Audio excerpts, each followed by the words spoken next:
ओम गुरुर्ब्रह्मा गुरुर्विष्णु गुरुर्देवो महेश्वरा गुरुः साक्षात् परब्रह्म तस्मै श्री गुरुवे नमः।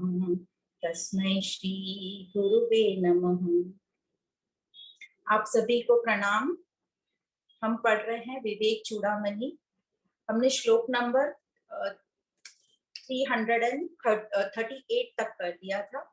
आज हम उसके आगे का शुरू करेंगे। सर्वप्रथम हम मंगलाचरण बोलेंगे जो इस ग्रंथ का पहला श्लोक है। सर्व वेदांत सिद्धांत गोचरम तम गोचरम गोविंदम परमानंदम सद्गुरुं प्रणतोस्म्यहम् सद्गुरुं प्रणतोस्म्यहम्। तो हमने लास्ट सेशन में पढ़ा था असत परिहार, और उसके पहले कुछ सेशन में हमने पढ़ा था वासना त्याग, प्रमाद निंदा। वासना के साथ हमने विचार चिंतन और कर्म का त्याग भी पढ़ा था, और लास्ट इसमें हमने असत परिहार पढ़ा था। तो वासना, विचार, चिंता, कर्म जिसमें हम मैं करता है करते हैं, उन सबका त्याग, अननेसेसरी कर्मों का हमने त्याग बताया, अननेसेसरी विचार चिंतन का त्याग बताया। फिर प्रमाद निंदा। प्रमाद क्या है? मतलब प्रमाद की निंदा की गई। प्रमाद क्या है? अपने आप को भूलना, अपने स्वरूप को भूलना। तो एक ही भूल जब हम बार बार करते हैं तो उसको ब्लंडर कहते हैं। उसी तरीके से ये प्रमाद हुआ कि भूला, एक बार शाम को घर आ गया तो उसको भूला नहीं कहते, पर वो भूला ही रहता है, वो सुधरने को तैयार ही नहीं है, वो सावधान ही नहीं है, केयरलेस ही रहता है, तो उसको प्रमाद कहा जाता है। तो इस प्रमाद से हम कैसे बच सकते हैं? तो बताया शास्त्रों के श्रवण से, मतलब श्रुति अनुभूति युक्ति से हमें इसका अनुभव करना है, और सावधान रहना है। सावधान रहना है मतलब ध्यान रखना है कि हम कौन है, बार बार अपने आप को ध्यान दिलाना है, और ये धीरे धीरे करना है, जल्दबाजी में नहीं करना। सुजग रहना है और सारा काम अपने मन पर ही करना है। तो हमें अपने आप में बहुत सुजग रहना, अवेयर रहना है, और साथ ही शांत रहना है। फिर असत परिहार बताया। असत परिहार में असत मतलब अनरियल, अनरियल का त्याग करना है। पर एक्चुअली हमारे साथ प्रॉब्लम ये हो रहा है, अभी हमें अनरियल समझ में नहीं आ रहा है, असत समझ में नहीं आ रहा, क्योंकि जिसको ज्ञान असत कह रहा है वो तो हमें दिख रहा है, सब भास रहा है, दुखी सुखी कर रहा है, तो अभी हमने उसको अनरियल नहीं किया है। तो आज के टॉपिक में हमें कुछ समझ में आएगा कि इसको हम असत कैसे करें। उस टॉपिक में हमें बताया था फिर से श्रवण, शास्त्रों के, श्रुति जैसा कहती है, शास्त्रों के हिसाब से हमें श्रवण करना है, मनन चिंतन करना है, और शास्त्रों पर हमारी श्रद्धा भी होनी चाहिए। तो श्रद्धा के साथ मनन चिंतन करेंगे, निधिध्यासन करेंगे, तो हम विमुक्त पदवी को पाएंगे, जो कि आनंद रूप का अनुभव करती है, हमारे स्वरूप का अनुभव करती है। तो यहाँ तक हमने असत परिहार पढ़ा था। अब आज जो है इसका टॉपिक है, आज का टॉपिक आत्मनिष्ठा का विधान। या कई जगह इसको ऐसे भी कह सकते हैं हम, यह कहा गया है आध्यात्मिक उन्नति का रहस्य। कैसे हम आध्यात्मिक उन्नति करें, तो किस प्रकार हमारी ये स्पिरिचुअल ग्रोथ होगी। तो आज के अध्याय में बताया है कि ये जो महात्मा लोग होते हैं, जिनको साक्षात्कार हो गया है, तो किस प्रकार उनके अनुभव हैं वो बताए गए हैं, और साथ साथ हमारे लिए लेसन है कि हम उसको अपनी प्रैक्टिकल लाइफ में कैसे फॉलो कर सकते हैं। अब ये हमें याद रखना है कि ये जो हम ग्रंथ पढ़ रहे हैं, ये गुरु शिष्य के बीच में वार्तालाप है। ये वह शिष्य है जो पूरी तरह तैयार है, पूरी तरह विषयों का त्याग कर कर आया है, और वह बहुत ही चातुर्यता से, बहुत ही उसको लगन और निष्ठा है अपने स्वरूप को जानने की, अपने आप को जानने की। तो उसके लिए ये सब कहा गया है, जो पूरा तैयार। पर हम जो हैं, हमको ये ज्ञान थोड़ा जल्दी मिल गया। जल्दी कहने का मतलब हमारी तैयारी अभी इतनी नहीं है, उस हिसाब से हमको जल्दी मिल गया। तो हमें परेशान नहीं होना है कि अभी हम कैसे करें इसको अप्लाई, या हमारे से ये पॉसिबल नहीं होगा। हम धीरे धीरे छोटे छोटे स्टेप्स लेंगे, छोटी छोटी अपनी रोजमर्रा की जिंदगी में उसको अप्लाई करने की कोशिश करेंगे, और हर एक जब हम अप्लाई करेंगे तो हमें अनुभव होगा कि मैं फालतू में दुखी हो रही हूँ, मेरे हाथ में तो कुछ है ही नहीं। और वह जो आपको समझ में आ रहा है कि मैं फालतू में दुखी हो रही हूँ, तो वो हम दुख से दूर हुए, और हमें वो दुख इतना भाषा नहीं जो हमें पहले इतना भासता था। तो ये अनुभव को हम समझेंगे और फिर उसको अप्लाई करते रहेंगे नित्य निरंतर अपनी लाइफ में, ताकि हमारा ये जीवन थोड़ा स्टेबल हो जाए, हम थोड़ा सा अपने दुख और शिकायतों से ऊपर उठें। तो आज का जो पहला श्लोक है 339, अंतबहि स्वं स्थिरजंगमेषु ज्ञात्वात्मना धारत्या विलोक्य त्यक्ताखिलोपाधिरखण्डरूपः पूर्णात्मना यः स्थित एष मुक्तः। तो जैसे बताया गया कि इस श्लोक में आत्मनिष्ठा से मुक्त हुए मनुष्य के अनुभव बताए गए हैं। तो वह क्या जान गया जो आत्मनिष्ठा में लगा रहा, जिसको अनुभव हो गया सत्स्वरूप का, क्योंकि लास्ट चैप्टर में हमने सोचा था उसको हमने जहां छोड़ा था वहां था कि आनंद स्वरूप का उसको प्राप्ति हो गई। तो उसका अनुभव कैसा है? तो उसका अनुभव इस प्रकार है कि जो ये जान गया है कि अंदर और बाहर, मतलब मेरे अंदर और बाहर, स्थिर और अस्थिर, स्थिर जंग मतलब चर अचर, जो हमने भगवत गीता में पढ़ा था। चर मतलब जो मूविंग थिंग्स हैं, जो सब दूर चल फिर सकती हैं। अचर मतलब जो एक जगह स्थिर हैं। तो अंदर बाहर, चर अचर, स्थिर और अस्थिर, मतलब सजीव और निर्जीव, इसमें सब आ गए। तो जो सभी का आधार है, मेरे अंदर बाहर, चर अचर, सजीव निर्जीव, जो सबका आधार है वो एक ही है, सबको प्रकाशित करने वाला एक ही है, वह पूर्णात्मा मुक्त है। अब ये उसने कैसे जाना कि वह सबको प्रकाशित करने वाला एक है? वह उसने जाना कैसे? तो हमारे पास जो भी हम शरीर मन बुद्धि में रह रहे, तो हमारे पास जो फैकल्टीज है जिससे हम समझते हैं, वो सबसे श्रेष्ठ है मन बुद्धि हमारी। तो उसने कैसे जाना? उसने भी उन्हीं से जाना, ज्ञान स्वरूप मन से जाना। पर उस मन को वो ज्ञान देता गया और उस मन से जाना। तो अब हम स्टेप वाइज चलेंगे। समझना, जो बोल रहे हैं नहीं भी समझा तो उस पर हम विचार चिंतन करेंगे। विचार करते करते एक दिन हमें जरूर समझ आएगा। तो देखो, जिस तरीके से हमारे पास इंद्रियां हैं, इंद्रियों द्वारा हम ये पूरा जगत देखते हैं, संसार देखते हैं, और उसका अनुभव हमें कहाँ होता है? पूरे संसार का जो हम इन 10 इंद्रियों से देखते हैं। देखने से मतलब सारी इंद्रियां आ गई, नाक, मुंह, आंख, त्वचा सब आ गई। तो ये जो इंद्रियों से हम जो जगत देखते हैं, महसूस करते हैं, उसका अनुभव कहाँ हुआ? हमें महसूस कहाँ हुआ? वो हुआ सारा मन में महसूस हुआ। तो ये सारा संसार कहाँ आ गया? हमारे मन में। और मन को कौन प्रकाशित करता है? मन को प्रकाशित करता है चेतन तत्व, जो मैं हूँ, चेतन तत्व, वो प्रकाशित कर रहा है। तो मैं सबको प्रकाशित कर रहा हूँ। जो मेरे मन के अंदर संसार आ गया है, उसको, पूरे संसार को मैं प्रकाशित कर रहा हूँ। तो अब मेरे अंदर वाले संसार को मैं प्रकाशित कर रहा हूँ, मतलब वही संसार तो बाहर है। तो बाहर अंदर वाले संसार को मैं ही चेतन तत्व प्रकाशित कर रहा हूँ। सब जड़ चेतन जो भी मेरे मन में है, मेरे जो मन में है, मैं सिर्फ मेरी बात करूंगी, तो हर कोई अपनी बात करेगा। तो मेरे मन में जो संसार है उसको प्रकाशित करने वाला कौन हुआ? वह चेतन तत्व, जो मैं हूँ, जो मैं सेल्फ हूँ, आत्मा हूँ, वह। तो इस प्रकार हमको समझेगा कि हर जगह मैं ही तो हूँ, जो मैं अंदर रखी हुई हूँ वो ही बाहर है। या ऐसा समझ लीजिए कि जागृत स्थिति में जो भी हम कुछ बाहर देखते हैं, अनुभव करते हैं, वही हमारे मन में रहता है, और वही मेरे लिए मेरा संसार है। जो मैंने नहीं देखा वो मेरा संसार नहीं आता, वो संसार है। तो जो भी कुछ मैं जागृत अवस्था में देख रहा हूँ, समझ रहा हूँ, सुन रहा हूँ, अनुभव कर रहा हूँ, वो सब मेरे मन में है, और वह हो गया मेरा संसार। तो काम कहाँ करना है? हमें अपने मन पे काम करना है। और इन सबको प्रकाशित करने वाला, मतलब मेरे मन में प्रकाशित करने वाला जो है वो चेतन तत्व मैं है। तो मेरा संसार जो है मन में है। अब ये हुआ जागृत स्थिति में। सुषुप्ति में क्या हुआ होगा? वो सपने वाला, और सुषुप्ति में स्वप्न में होगा सपने वाला संसार। और सुषुप्ति मतलब गहरी निद्रा में। गहरी निद्रा में क्या होगा? हम समझ गए हैं कि गहरी निद्रा में मन नहीं है, मन अक्रिय हो जाता है। अब संसार कहाँ था? मन में है। मन अक्रिय हो गया तो क्या हुआ? संसार बचा ही नहीं।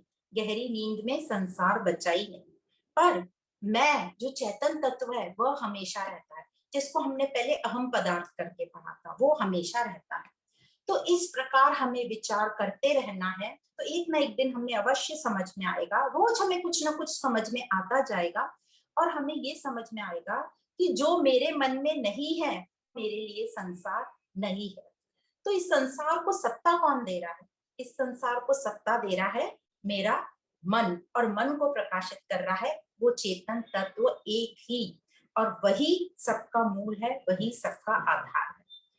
अब ये जो चेतन तत्व है, ये मेरी तीनों अवस्था में रहता है। कौन सा अवस्था? जागृत, स्वप्न और सुषुप्ति। तीनों अवस्था हमारी आती हैं और जाती हैं, आती जाती हैं। तो संसार भी बनता है, बिगड़ता है। रोज रात में सुषुप्ति में वो संसार फोल्ड हो जाता है, और जैसे ही सुबह जागृतता आती है, जब मतलब हमें आंखें खुलती हैं, तो वो संसार फिर से शुरू हो जाता है। याद रखना, आंखें खुलने के पहले ही हमारा मन जाग जाता है और वो संसार शुरू हो जाता है। तो हमारी तीनों अवस्था चलती रहती है, पर इन तीनों में कौन कांस्टेंट रहता है, कौन निरंतर रहता है, कौन नित्य रहता है? वह तत्व, वह मैं, चेतन तत्व, जो सबको प्रकाशित करता है पर किसी से भी प्रभावित नहीं होता है, वह चेतन तत्व हमेशा रहता है, क्योंकि वह नित्य है, परम है। तो हम कैसे प्रैक्टिस करेंगे? एक तो ऐसे विचार करेंगे, अब समझेंगे कि कैसे हम अपने को तो समझ गए, दूसरों में भी हम कैसे वह आत्म तत्व देखेंगे। ये पढ़ाई ये हो रही है कि मुझे सब में एकत्व भाव कैसे दिखेगा। अभी तो हमें सब अलग अलग दिखते हैं। क्यों दिखते हैं अलग अलग? क्योंकि हम अपने इस स्थूल शरीर से देख रहे हैं, ये बॉडी से देख रहे हैं, ये 10 इंद्रियों से देख रहे हैं। तो जब हम स्थूल शरीर से देखते हैं, मतलब जब हम अपने आंखों से देखते हैं, कानों से सुनते हैं, तो हमें अलग अलग सब दिखाई देगा। सबका साइज, शेप, कलर सब अलग अलग होगा। और यहाँ हमें किसी के स्वभाव नहीं दिखेंगे, सिर्फ हमें रूप रंग दिखेगा और उनका बिहेवियर दिखेगा। पर अभी तक हम लोग अब थोड़े से होशियार हो गए हैं। अब हम सब बोलते हैं कि हम रंग रूप पे नहीं जाते, हम तो बच्चे का स्वभाव देखते हैं। तो सेकंड स्टेज आ गई, अब हमारी थोड़ी उन्नति हुई। अब हम अपने सूक्ष्म शरीर से सबको देख रहे हैं। सूक्ष्म शरीर से देखेंगे तो हमको सबके भाव समझ में आएंगे, सबके ख्याल समझ में आएंगे, विचार समझ में आएंगे। अब इससे भी हमें आगे बढ़ना है, क्योंकि पहले हमने समझा सबको स्थूल शरीर से, तो हमें जो शेप साइज पसंद नहीं था वो लोग हमें पसंद नहीं थे। फिर आ गया हम सूक्ष्म शरीर पे। सूक्ष्म शरीर में हमने मन बुद्धि से सबको देखा कि किसका बिहेवियर अच्छा है, किसका भाव अच्छा है, किसके विचार अच्छे, तो हमें वो लोग पसंद आने लगे। जैसे बोलते हैं ना, लाइक माइंडेड पीपल, और हम उनसे यूनाइट होने लगे। अब हमें इससे भी आगे बढ़ना है, क्योंकि अध्यात्मिक पढ़ाई हमें ये बता रही है कि ये स्थूल और सूक्ष्म, इससे भी परे जो तत्व है, वह जो है परम तत्व, वह जो एवर हमें प्रकाशित कर रहा है, हमें उसकी तरफ दृष्टि डालनी है। तो अब हमें आध्यात्मिक दृष्टि से सबको देखना है। तो शरीर मन बुद्धि से हम परे जाएंगे, थोड़ा उससे अपना स्टैंडर्ड बढ़ाएंगे, और फिर हम सबको देखेंगे। तो अब हमको क्या दिखेगा? हम अब किसी की विशेषताएं, किसी की उपाधि, अभी तक क्या था, किसी की बड़ी बड़ी उपाधि है तो हम उसको रिस्पेक्ट ज्यादा करते थे, उसको वैल्यू ज्यादा करते थे। तो इन सब की अब हमें विशेषताएं, उपाधि, नाम, रूप, भाव, इन सब से हम परे होंगे, इन सब से हम ऊंचा उठेंगे। और अब हमें सिर्फ एक ही स्वरूप दिखेगा सबका, जो परम तत्व है, जो परिपूर्ण है, जो आनंद तत्व है। तो इस प्रकार यह जो आनंद तत्व है, ये जो अखंड रूप है, जिसका कहीं कोई विभाजन नहीं है, डिवीजन में कोई डिफरेंस नहीं है, भिन्नताएं नहीं है, इस स्थिति में जब आएंगे अपने विचार करते करते, अब हम सूक्ष्म शरीर तक तो आ ही गए, भाव तक, अब हम भाव से भी ऊपर उठेंगे कि जो भी है वो, उसके जो भी भाव हैं वो क्यों है? क्योंकि मे भी उसका कैरेक्टर डिमांड करता होगा वो भाव, इसलिए उसने वो स्वरूप लिया है। पर इसके पीछे जो उसको प्रकाशित कर रहा है, उसके भावों को, वो परम तत्व, वो अखंड रूप, एक रस आनंद स्वरूप है, जिसमें कोई विभाजन नहीं है। और ऐसी स्थिति जब होगी, तो इस स्थिति को मुक्त बताया गया है। तो इस प्रकार मुक्त महात्मा का अनुभव बताया गया है। तो अब आगे के श्लोक में, ये जो मुक्त पुरुष है, ये सर्वात्म भाव में रहता है। तो हम आगे के श्लोक में पढ़ेंगे कि ये सर्वात्म भाव क्या है। श्लोक नंबर 340। सर्वात्मता बंध विमुक्ति हेतु, सर्वात्म भावान्न परोस्ति चित, दृश्याग्रहे सत् उपपद्यते सौ, सर्वात्म भावोस्य सर्वात्मनिष्ठया। सर्वात्म भाव क्या है? ये सर्वात्म भाव, तो सर्वात्म भाव वह है जो सबको इंक्लूड कर लेता है, सबको स्वीकार कर लेता है, किसी को अपोज नहीं करता। तो हम अभी तक एग्जाम्पल पढ़ते आ रहे हैं कि यह आकाश तत्व सबको हमको लेकर बैठा है, किसी को भी वो अस्वीकार नहीं करता, ये किसी को भी वो ये नहीं कहता कि तुम गलत काम कर रहे हो तो मैं तुम्हें इस अपने में नहीं रखूंगा, नहीं, वो सिर्फ है और वो इन सब से प्रभावित नहीं होता, इन्फ्लुएंस नहीं होता। तो इस प्रकार ये जो सर्वात्म भाव है वह हमारे अंदर होगा, क्योंकि हमारा जो मन है वो आकाश तत्व द्वारा ही बना गया है। तो एक्चुअली हम उस आकाश तत्व में, मतलब मन में हम हैं, हमें लगता है कि बॉडी में हमारा मन है, तो ये मन इतना विशाल है और यह जो मन को हमें सर्वात्म भाव में लाना है जो किसी से प्रभावित नहीं होगा। दृश्य ग्रेहे मतलब किसी बाहर के दृश्य से वो प्रभावित नहीं होगा। तो हमको इस सर्वात्म भाव में आने के लिए क्या करना होगा? अपनी जो आत्मिक दृष्टि है उसको हमें विशाल करना होगा। अभी हम आत्मिक दृष्टि क्या समझ रहे हैं? बस मैं आत्मा, उतना हम समझ रहे हैं और उसको बंद कर रहे हैं। तो हमें अभी अपनी आत्मिक दृष्टि को कैसे विशाल करना होगा? मैं आत्मा और जो भी कुछ मुझे बाहर दिखाई दे रहा है सब उस आत्मा के, सब ये उस आत्मा की अभिव्यक्ति ही है। तो इस प्रकार हम जब विशालता में आएंगे तब हमें वो सर्वात्म भाव की वैल्यू समझ में आएगी और उसका हम अनुभव कर पाएंगे। पर अभी जो है हम सब अहंकार में हैं, आसक्ति में हैं, मेरे तेरे में हैं, हम सब स्पेशल बनना चाहते हैं, हम सब सबसे अलग विशेष बनना चाहते हैं, अलग दिखना चाहते हैं। तो जहां हम स्पेशल बने, जहां हम एक्स्ट्रा ऑर्डिनरी बने, तो वो हो गया हमारा बहुत मोटा सा अहंकार। अब इसको यदि अलग करना हो तो क्या करेंगे? इसको मतलब इसको निवृत्त करना हो तो क्या करेंगे? एग्जाम्पल पहले समझेंगे कि कैसे हम अलग देखते हैं। तो एग्जाम्पल वेदों में बहुत अच्छा दिया जाता है, जैसे जल है। अब जल में कोई अलग दिखना चाहे तो समझ लो कुछ जल का पोषण बर्फ बन जाता है, तो वो जो बर्फ बन जाता है वो अलग दिखता है सबसे, है ना? जल अलग नहीं दिखता, जल पर जो बर्फ फ्लोट होता है वो अलग दिखता है। तो अब इस बर्फ को जल के अंदर एकत्व होने के लिए क्या करना पड़ेगा? उस बर्फ को डिसॉल्व होना पड़ेगा। तो उसी प्रकार हमको अपने इस अहंकार को डिसॉल्व करना पड़ेगा। तो क्योंकि जो हम दुखी हो रहे हैं ये सब अहंकार के कारण, विशेषताओं के कारण, अलग दिखने के कारण, कंपैरिजन के कारण, ईर्ष्या के कारण ये सब हो रहा है। तो यदि हम अपनी आध्यात्मिक उन्नति चाहते हैं तो विशालता में हमें आना ही होगा, इसके अलावा इसका और कोई ट्रीटमेंट नहीं। तो कैसे आएंगे हम विशालता में? तो जो भी हमने अभी तक श्रवण किया है उसका विचार करो, उसका मनन चिंतन करो, उसका अनुभव करो। कैसे करेंगे उसका अनुभव? तो करो विचार, कौन हूं मैं, कौन है ये जो सबको चला रहा है, ये जो मुझको भी चला रहा है, कौन है ये जो मुझको प्रकाशित कर रहा है? तो वही सबको प्रकाशित कर रहा है। हमको आंसर मिलेगा कि एक ही तत्व है, वह आत्म तत्व जो सबको प्रकाशित कर रहा है। तो वही मेरे अंदर है, वही मेरे बाहर है, तो हर रूप में वही विराजमान है। तो इस प्रकार जब हम विचार करते रहेंगे, मनन चिंतन करते रहेंगे, तो हम बंधन मुक्त होंगे, आसक्ति रहित होंगे। और इसी प्रकार हमको सदा आत्मनिष्ठा में रहना है, ताकि धीरे धीरे हम अनुभव कर सकें और उस विशालता में आए जहां सिर्फ एकत्व भाव रहेगा हमारे में। तो क्वेश्चन आता है, ये एकत्व भाव तो हमको समझ गया, थ्योरी हमें समझ में आ रही है, पर आगे क्वेश्चन आता है कि पर जो देह में आसक्त है उनका क्या? मतलब हमारी बात है, हम सब देह में आसक्त हैं, तो उनका क्या? तो आगे के श्लोक में बताया है कि जो देह में आसक्त होंगे उनका क्या होगा।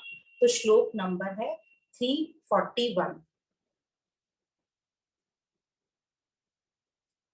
दृश्यस्याग्रहणं कथं नु घटते देहात्मना तिष्ठतो, बाह्यार्थानुभव प्रसक्त मनस तत्त प्रियां कुर्वतः संन्यस्ताखिल कर धर्म कर्म विषये ही नित्यात्मनिष्ठा परे ही तत्त्वज्ञ हि कारुण्यमात्मनि सदा आनंदेक्षु भिर्यतन्तः।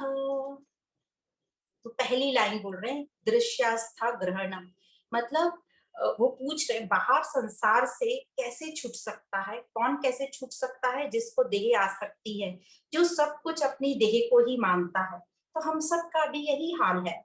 हम जो भी देह की, हम जो भी संसार में बात करते हैं वो सब देह की बात करते हैं। कैसे? मैं अमीर हूँ, मैं गरीब हूँ, मैं मोटा हूँ, मैं पतला हूँ, मैं काला हूँ, मैं गोरा हूँ, मैं डॉक्टर हूँ, मैं प्रोफेसर हूँ, इस प्रकार मेरे परिवार में ये है, मेरे बच्चे ये हैं। तो ये सब क्या हुए, ये सब हम देह को ही रियल कर रहे हैं, देह को ही रियल मान रहे हैं। तो जब तक हम देह को सच मानते रहते हैं मतलब हम संसार में ही हैं और संसार को हम सत मान रहे हैं।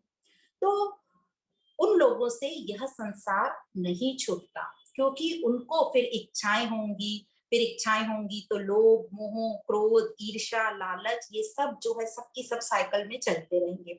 तो उनके लिए ये संसार असत नहीं हो सकता, फर्स्ट लाइन का मीनिंग है। चलो संसार असत नहीं हो सकता, तो अब आगे क्या?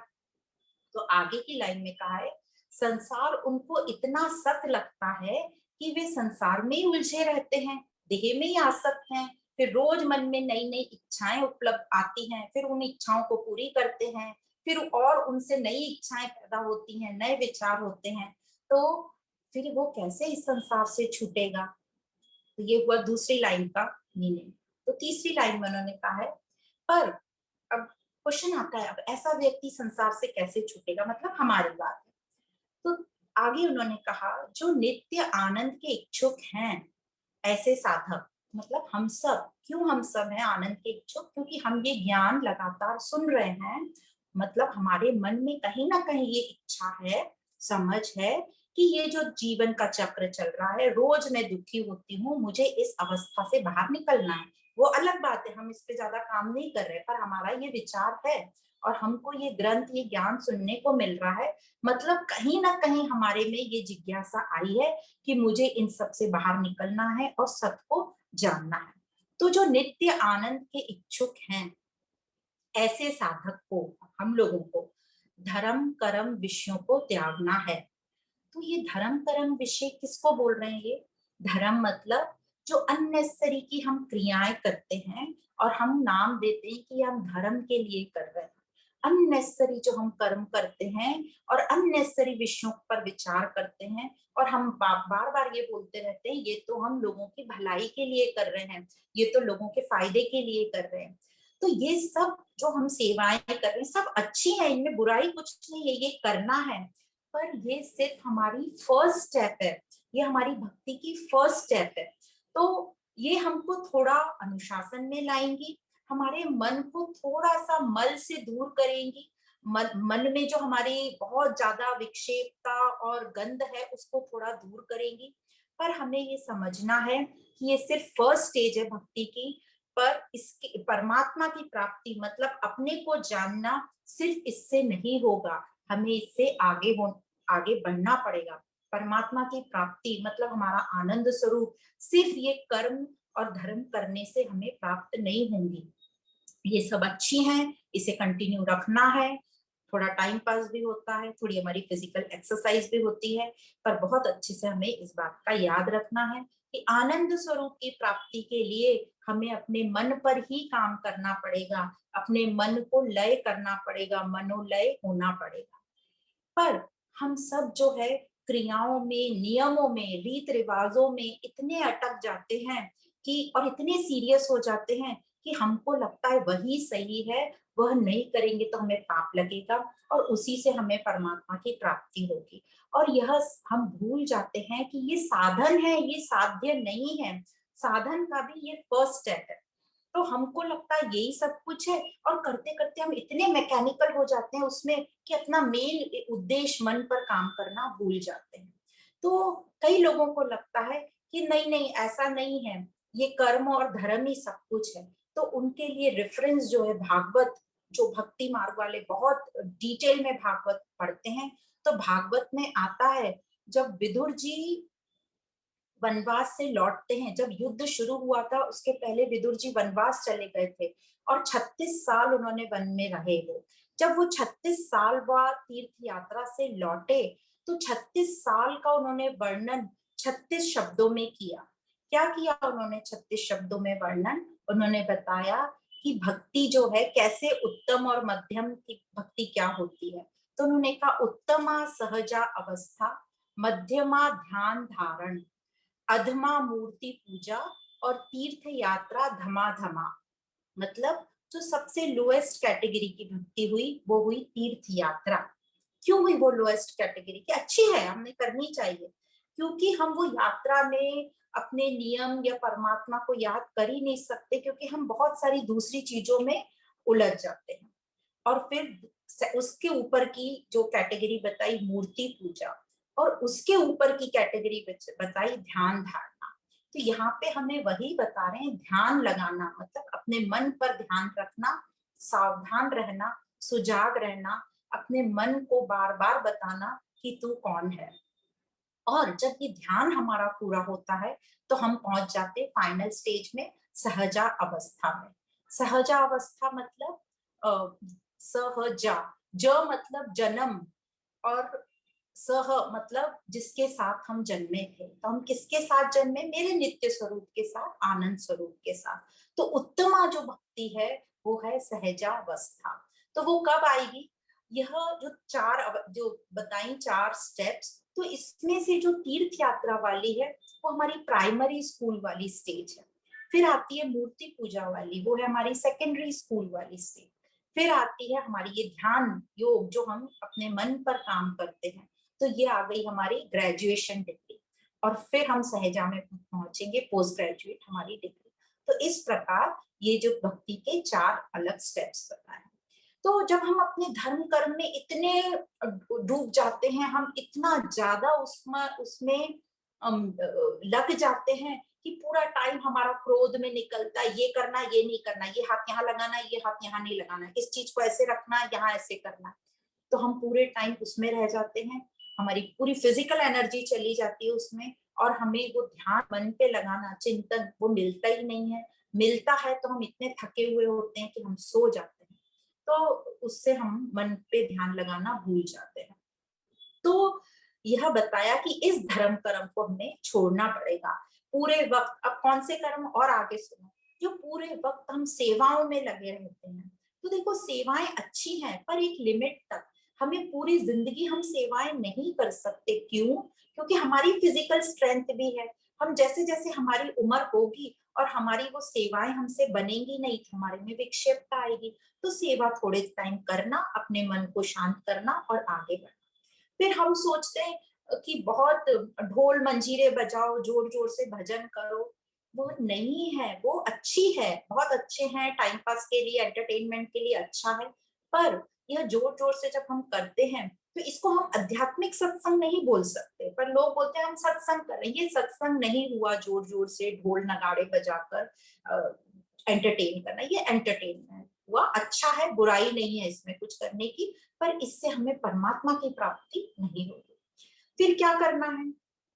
तो इन सब से हमें आगे बढ़ना होगा।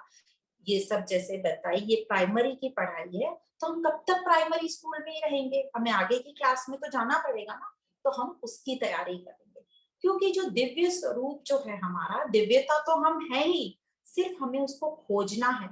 तो उसको खोजने के लिए हमें अपने पर ही ध्यान चिंतन करना पड़ेगा, अपने में ही वो खोज करनी पड़ेगी, तो ही प्राप्त होगा। वो हमें बाहर से प्राप्त नहीं होगा। फिर क्वेश्चन आता है कि फिर जो हम सब ये करते हैं इतना धर्म कर्म, उसका क्या?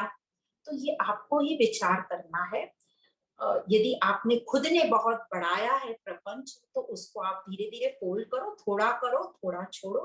पर कई हमारे पास घर में किसी बड़े होते हैं, उनकी आज्ञा से करते हैं, या हमारे मन में धारणा होती छोड़ेंगे तो कुछ गलत हो जाएगा। तो आप ही विचार करो, ज्ञान पढ़ते रहो, करते रहो, शुरू रखो, उसको बंद मत करो। क्योंकि हमारे कर्तव्य भी पालन करना है हमको, जो घरों में परंपराएं बनाई है उसको निभाना भी पड़ेगा। तो करते रहो, पर याद रखना कि ये सब इंजॉयमेंट के लिए है, टाइम पास हो रहा है, फिजिकल एक्सरसाइज हो रही है, कर्तव्य हमें पूरा करना है, पर इससे हमें परमात्मा की प्राप्ति नहीं होगी। परमात्मा की प्राप्ति मतलब मेरा आनंद स्वरूप तभी प्राप्त होगा जब मैं अपने स्वभाव को बदलूंगी, अपने मन की गलत धारणाओं को बदलूंगी।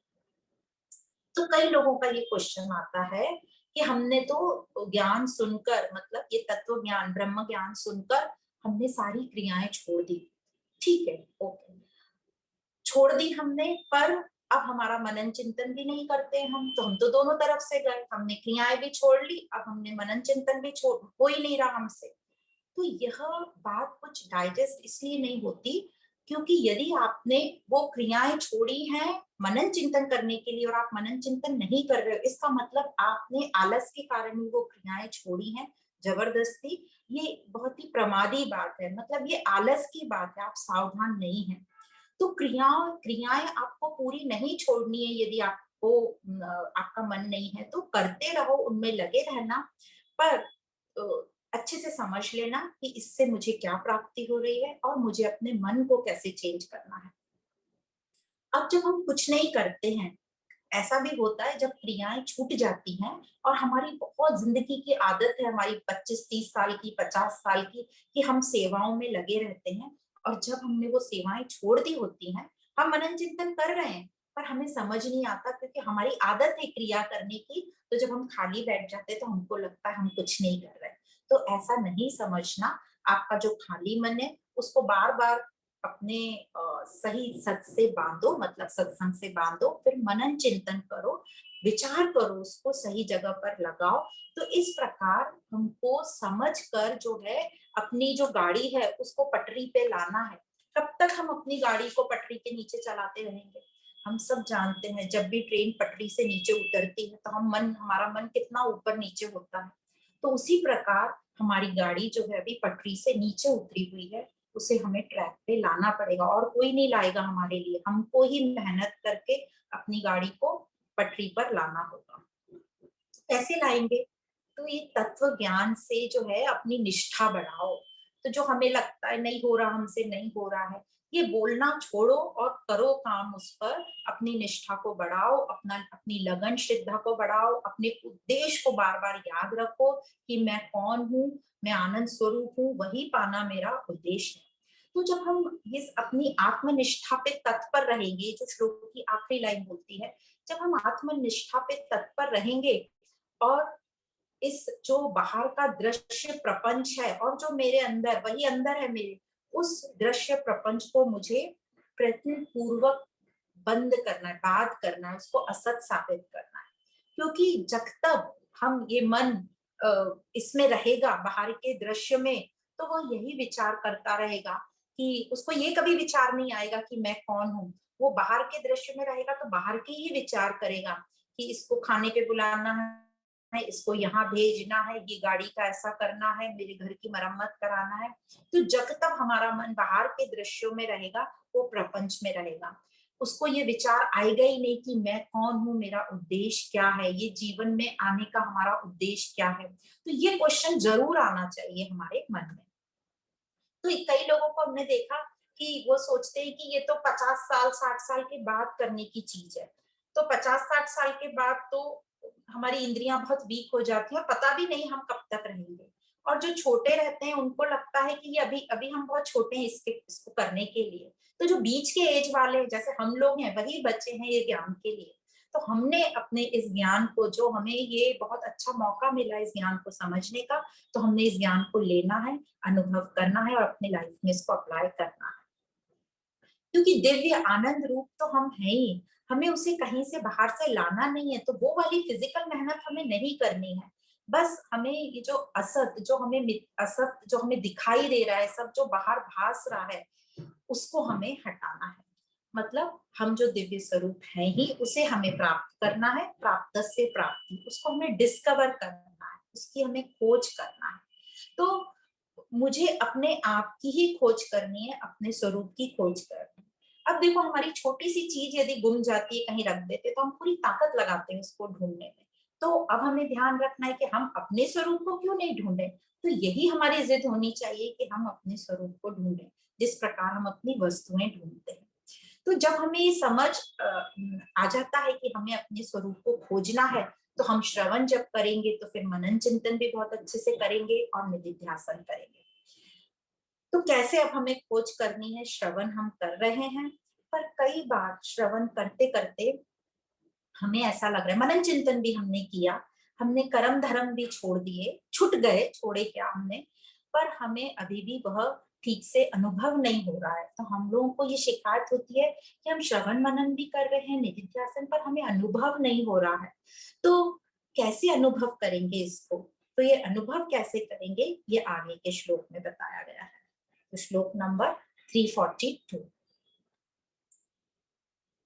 सर्वात्म सिद्धे भिक्षु कृतश्रवण क्रमणः कृतश्रवण कर्मणः समाधिं विद्यध्यात्तेषा शांतो दांत इति श्रुतिः।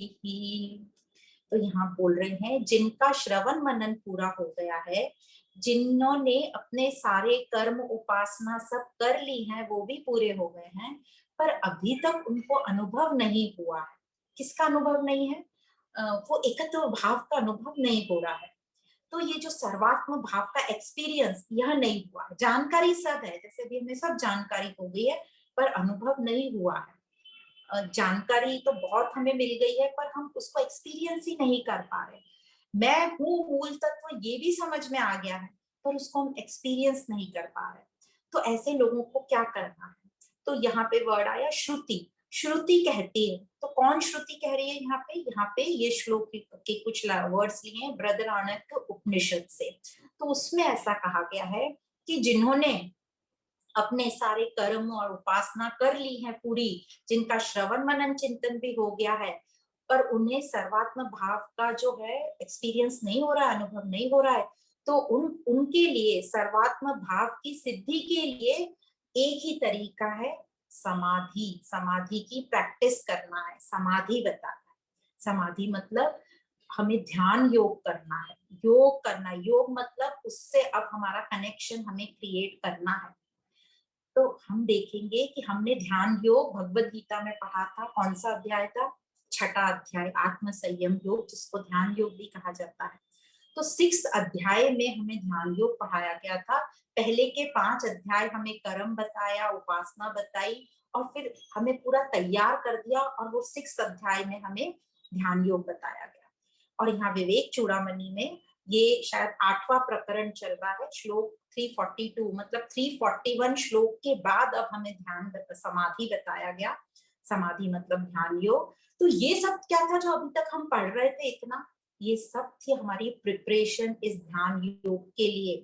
तो हम जो बोलते हैं मेडिटेशन कर लो, 8 दिन में मेडिटेशन हो जाएगा, 1 महीने में हम मेडिटेशन पूरा सीख जाएंगे, ये सब तैयारी है हमारी उस मेडिटेशन, उस ध्यान योग के लिए, उस समाधि के लिए। तो ये सब हमने ज्ञान लिया अभी तक का, थ्योरी पढ़ी कि हम कैसे इस मेडिटेटिव स्टेट में पहुंचेंगे। तो अब जिसको ये ज्ञान दिया जा रहा है, मतलब जो शिष्य पूरा तैयार है हर तरीके से, अब ये ज्ञान उसके लिए, अब आगे ये सब ध्यान योग का दिन आ गया है, और आज उसको ध्यान योग के बारे में बताया जा रहा है।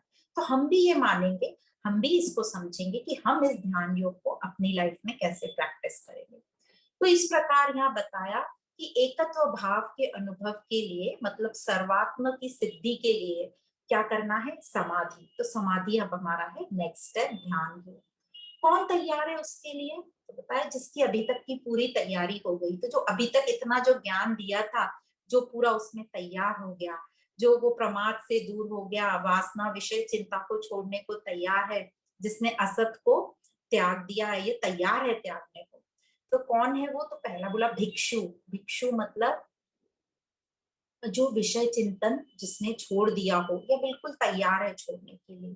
दूसरा बोला श्रवण।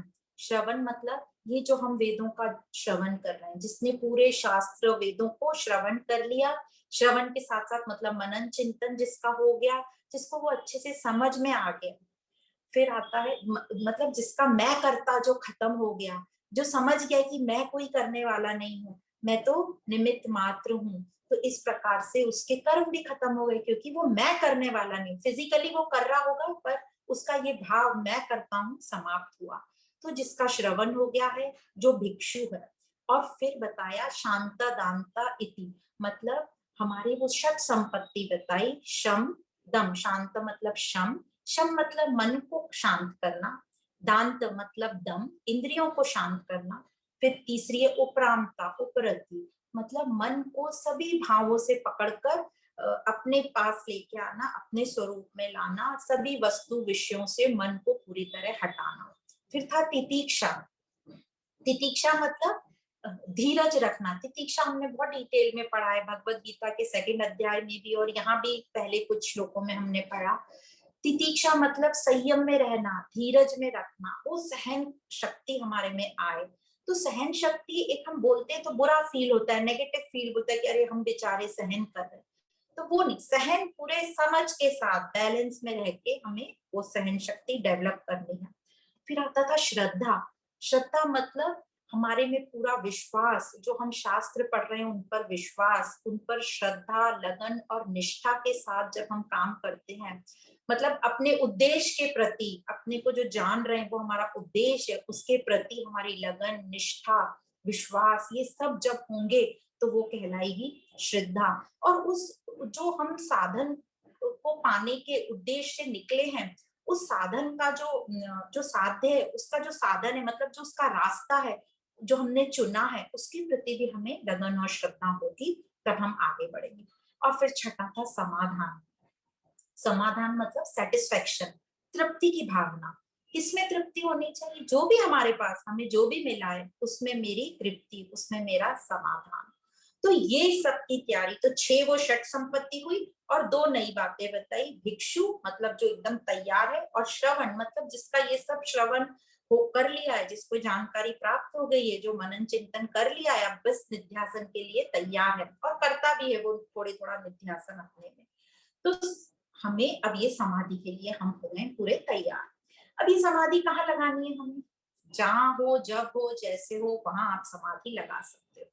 इस समाधि के लिए हमें कहीं अपना घर छोड़कर बाहर जंगलों में जाने की तो जरूरत है ही नहीं, क्योंकि हम जहां भी जाएंगे अपना मन साथ ले जाएंगे, मतलब अपना संसार हमारे साथ गए, तो कहीं बाहर जाने की जरूरत नहीं है, कहीं दूसरे आश्रमों में जाने की जरूरत नहीं है। हाँ, आप टाइम पास के लिए, फ्रेश होने के लिए, अपने आप को नया कुछ चेंज करने के लिए जाना है, कोई बात नहीं, वो जा सकते हैं। पर सब कुछ हमें त्याग के कहीं जाना नहीं है, क्योंकि जहां भी हम जाएंगे मन हमारा साथ रहेगा। और हम कहीं चले भी गए कोई आश्रम में, तो फिर पूरा वहां हम एक नया संसार तैयार करेंगे, क्योंकि अभी हम इतने पक्के नहीं हुए वो असत को असत करने लायक।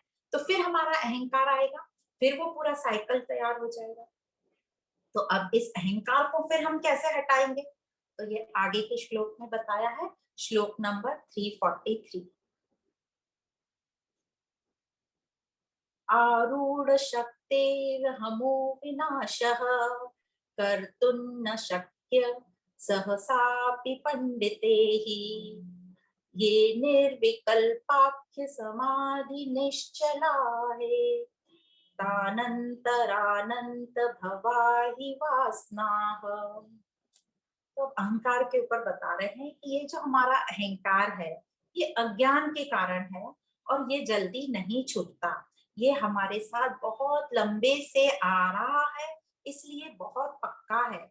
तो बहुत डिफिकल्ट है इसको हटाना, पर कभी तो पॉसिबल होगा ये हटाना, और अभी पॉसिबल है, क्योंकि हम सब देखते हैं कि हम बहुत डिफिकल्ट काम करते हैं। जैसे कि हम हमेशा बोलते हैं पैसा कमाना भी बहुत डिफिकल्ट है, नाम कमाना भी बहुत डिफिकल्ट है, पर हम सब पैसा कमा रहे हैं, हम सब नाम कमा रहे हैं, कमाना भी चाहिए। क्यों कर रहे हैं? क्योंकि उसकी वैल्यू है हमको। तो इसकी भी वैल्यू रखो कि मुझे अपने स्वरूप तक पहुंचने के लिए इस अहंकार को हटाना पड़ेगा। तो जब हम इसको वैल्यू देंगे तो हमको होगा। हम अभी इसको वैल्यू नहीं दे रहे, इसको हम पीछे डालते जा रहे हैं। हमको लग रहा है लाइफ सब ठीक ठाक तो चल रही है, क्यों इतनी मेहनत करना इस अहंकार को हटाने के लिए? तो जैसे पिछली बार बोला था, क्या फर्क पड़ेगा नहीं हटेगा तो हम दुखी रहेंगे। तो फिर शिकायत मत करो कि हम दुखी हैं। तो है मुश्किल, कई बार बहुत फील होता है कि हम नहीं कर पा रहे हैं, पर अपने आप को अपने से उठाना है, फिर से भगवत गीता के 6 अध्याय में जाएंगे, जहां बोला था उद्धरेत आत्मा उद्धर, अपने को ही अपने से ऊपर उठाना है, कोई और हमें नहीं उठाएगा, कोई और हमारे लिए ये काम नहीं कर सकता, और हम ही अपने बंधु हैं, हम ही अपने सखा और मित्र हैं। तो अपने आप को पॉजिटिव सकारात्मक सोच दो और अपने आप को ऊपर लिफ्ट करो। तो इसलिए यह सोच आने ही मत दो कि ये पॉसिबल नहीं है, और सत को मैं कैसे जानूंगा, छोड़ दो, रहने दो, लाइफ अच्छी तो चल रही है। तो इस प्रकार से हमें नहीं बात करना है, अपने ऊपर काम करना है। तो ये जो आध्यात्मिक यात्रा जो हमारी है, इसको चलने दो। फिर क्या करना है, आध्यात्मिक यात्रा जो हमारी चल रही है इसको चलने दो, बस चलते रहो, इसको छोड़ो मत, ऐसे नेगेटिव विचार मत आने दो, और हमेशा साधक बने रहो। कभी भी ये मत सोचना कि हमको सब हो गया, बहुत ज्ञान हो गया, बस अब हमें कुछ नहीं करना। यह नहीं आना चाहिए हमारे मन में। हमेशा हम एक स्टूडेंट, एक साधक हम बने रहें। तो हमेशा हमें ध्यान हमें रखना है, अपने ऊपर ध्यान रखो। किस चीज का ध्यान रखना है, अब ये इजी चीजें हैं। अपने शब्दों पर विशेष ध्यान दो, विषयों का चिंतन ना होने दो अपने मन में, सबका आदर करो, और अपने मन को बार बार सही जगह पर लाते रहो। यदि इधर उधर भागता है तो अपने मन को सही जगह रखने की कोशिश करो, और ध्यान में रहो। किस ध्यान में रहना है, हमें शांत रहना है। याद रखना है कि हम क्या हैं, आनंद स्वरूप हैं, प्रेम स्वरूप हैं, शांत स्वरूप हैं। तो हमेशा शांति बनाए रखना है, सुजग रहना है, अवेयर रहना है, और सावधान रहना है। हमें कभी भी असावधानी नहीं करनी, केयरलेसनेस नहीं करनी, अलर्ट रहना हमेशा। तो जो नित्य निरंतर इस अभ्यास में लगे रहेंगे पूरी दृढ़ता के साथ, तो उनका जो विचार है, ये जो पूरे अहंकार के और विषय चिंतन के, वो पूरे समाप्त होंगे, और पूरा उनका अहंकार जो खत्म होगा, मनोलय होगा, मन जो है उनका लय होगा। तो बात हमने शुरू करी थी अहंकार से। तो ये हम नित्य निरंतर करते रहेंगे, बस चलते रहो, धीरे धीरे चलो। कभी एक आध बार रुक गए कोई बात नहीं, फिर चलना शुरू कर दो बस। पर पीछे मुड़कर हमें नहीं देखना है, और रुके नहीं रह जाना है, क्योंकि हम सब ने ये देखा है, जो रुका रहता है वहां सड़न हो जाती है। जो पानी एक जगह इकट्ठा रहता है उसमें सड़न हो जाती है, मच्छर आ जाते हैं, फिर उसको ठीक नहीं करना मुश्किल होता है। तो इस प्रकार चलते रहना। तो इस प्रकार हम जो है मनन चिंतन करते रहेंगे। अब काय पे मनन चिंतन करना है, इस मनन चिंतन को अवलोकन भी बोलते हैं। तो ये जो इस पे अवलोकन करना है, अपने होनेपन पर, अपनी सत्ता पर, तो उतना हमारा जो अहंकार समाप्त होगा। हम अहंकार कहाँ जाएगा समाप्त होके, अहंकार समाप्त होके हमारे चेतन तत्व में लुप्त हो जाएगा, हमारी कॉन्शियसनेस में वो मिल जाएगा, समा जाएगा। इसको बोलते हैं निर्विकल्प समाधि, जहां मनोलय हो गया, माइंडलेसनेस, मन पूरा खत्म हो गया। तो जहां सारे हमारे विचार जो हैं सुजगता से समाप्त किए जाते हैं, होते हैं, हमको करना पड़ता है थोड़ा। जब तक हम आगे नहीं चलेंगे तो सामने वाला भी हमें पकड़ के कैसे खींचेगा। तो कुछ कदम हमें आगे बढ़ाना है, फिर ऑटोमेटिक हमारी गाड़ी चलने लगेगी। तो इस जो भी हमारे विचार थे, सारे विचार, विषय, चिंतन, उनको सुजगता से, सावधानी से हमें समाप्त करना है, तब हम इस आनंद स्वरूप को प्राप्त होंगे। अब ये आनंद स्वरूप तो बता दिया, थ्योरेटिकल हमें समझ में आ गया। पर ये जो अहंकार है, जिससे हम इतने विक्षेपित होते हैं, ये क्यों आ गया हमारे में अहंकार, तो ये आगे के श्लोक में बताया गया है। श्लोक नंबर है 344।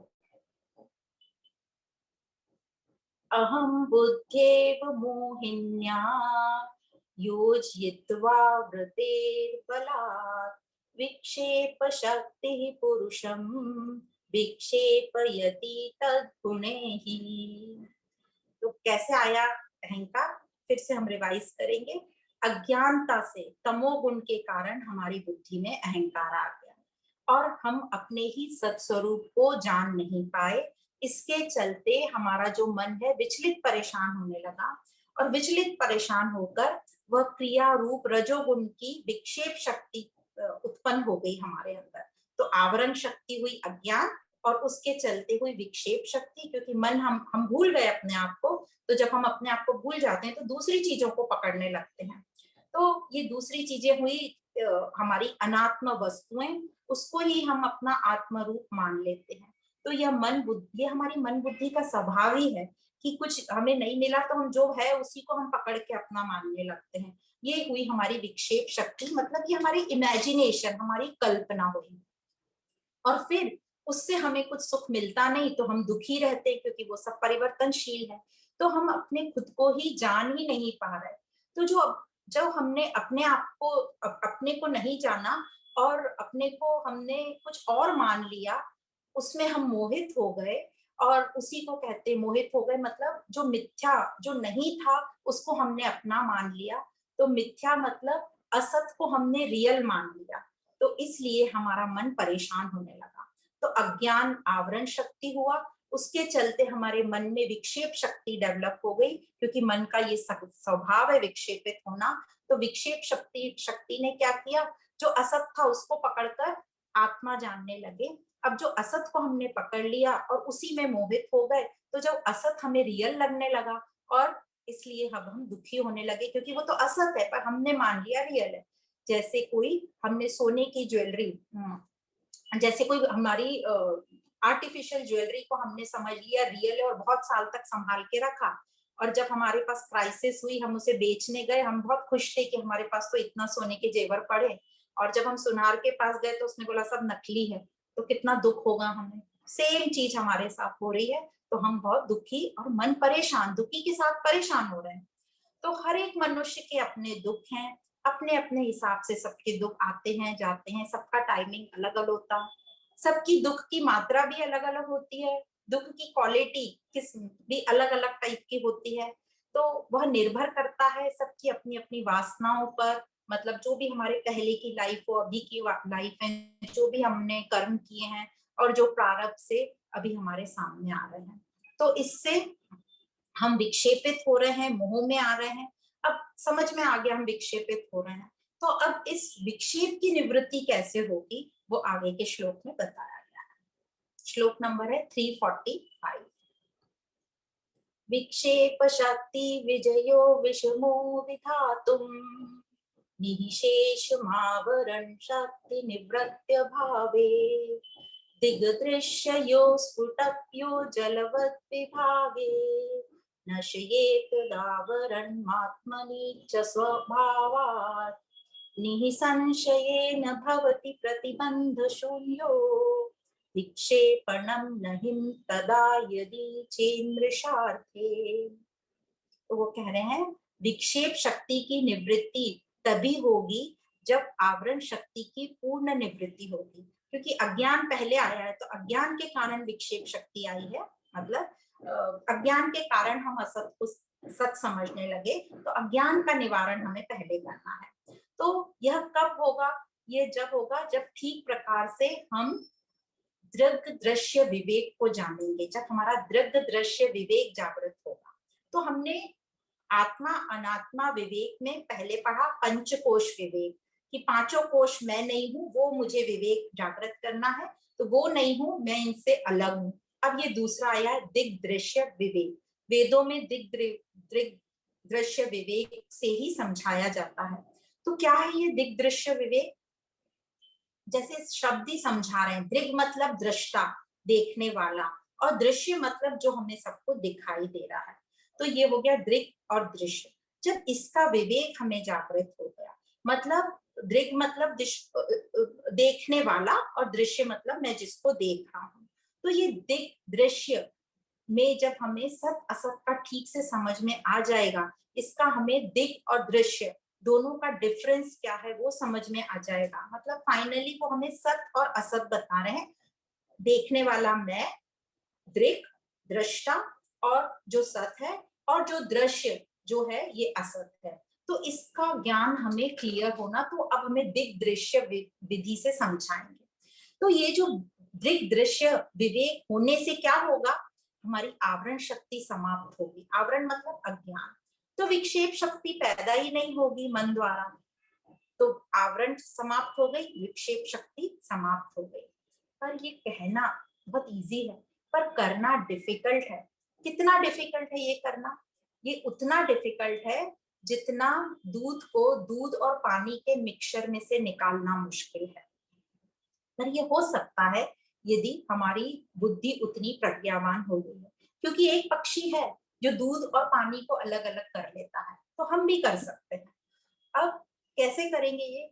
क्यों बोला ये डिफिकल्ट? क्योंकि मन को कंट्रोल करना आसान बात नहीं है। हम दुनिया भर को कंट्रोल कर लेते हैं, हम पूरे वर्ल्ड को कंट्रोल कर सकते हैं, पर हम मन को कंट्रोल नहीं कर सकते। जैसे जगत जीत और मन जीत की एक स्टोरी से हमें समझ में आता है। जब कि हम बहुत सारे ट्रॉफीज वगैरह जीत के लेकर आ जाएंगे, जगत में हम विख्यात हो जाएंगे, मतलब जगत को हमने जीत लिया, पर मन को हमारे जीतना बहुत मुश्किल है। हमारा अहंकार इतना आड़े आता है कि हम अपने मन को चेंज ही नहीं कर सकते। तो इसीलिए कहा है कि डिफिकल्ट है। तो क्या करें उसके लिए? तो उसके लिए मास्टरी चाहिए हमको। मास्टरी क्या चाहिए? सत असत विवेक को समझने की मास्टरी चाहिए। तो उसके लिए क्या करना होगा? उसके लिए प्रैक्टिस करना होगा। सब चीज प्रैक्टिस से हो जाती है। तो कैसे प्रैक्टिस करना है? पूरी लगन और निष्ठा के साथ, नित्य और निरंतर। ये कौन कर सकता है? ये वही कर सकता है जिसमें अपने उद्देश्य को पाने की बहुत जोरों से इच्छा है, मतलब हाईएस्ट स्टैंडर्ड की उसको चीज चाहिए, मतलब जो लोअर स्टैंडर्ड की चीजों को छोड़ने को तैयार है, मतलब जो विषयों के चिंतन को छोड़ने को तैयार है। तो इसको कैसे करेंगे? दिग्दृश्य विवेक से करेंगे। तो अब समझाएंगे दिग्दृश्य विवेक क्या होता है। तो ये दिग्दृश्य विवेक के लिए हमें अपने मन को ट्रेन करना है कि मैं देखने वाला हूँ और ये सब कुछ दृश्य है। मैं परमानेंट हूँ, नित्य हूँ, हमेशा हूँ, और ये जो दृश्य पूरे टेम्पररी हैं, परिवर्तनशील। चाहे कोई भी दृश्य आए, मैं नित्य हूँ, यह अनित्य है, टेम्पररी है, ये चेंज हो जाएगा। फिर अपने आप को समझाना, जैसे बचपन में, बचपन आया और गया, जवानी आई और गई, बुढ़ापा आएगा और जाएगा, पर मैं वैसा की वैसा रहूंगा। तो बुढ़ापा कहाँ जाएगा? जो शरीर है वो तो चला जाएगा, पांच चीजें पांच तत्वों में मिक्स हो जाएंगी, पर मैं तो रहूंगा। फिर जागृत, स्वप्न और सुषुप्ति तीनों आते और जाते हैं, पर मैं नित्य रहता हूँ। तो ऐसे बार बार अपने आप को याद दिलाते जाएंगे, जो भी परिस्थिति आएगी अपने को बोलते जाएंगे कि ये परिस्थितियां हैं, ये बीत जाएगा, ये बीत जाएगा, और अपनी बुद्धि को ट्रेन करते जाएंगे। तो इस प्रकार हमारा जो विवेक जागृत होता जाएगा और हम सत असत को कुछ हद तक समझ पाएंगे। और जब ये बुद्धि पूरी तरह ये चीज समझ लेगी, तब हमारा जो विक्षेप है वो भी समाप्त हो जाएगा, क्योंकि ज्ञान, अज्ञान समाप्त हुआ तो विक्षेप भी समाप्त हो जाएगा। तो अब हम फिर से एक एग्जांपल से समझेंगे। जैसे रिलेटिव वर्ल्ड में हम देखें, हर बार दृश्य और दृष्टा बदलते जाएंगे।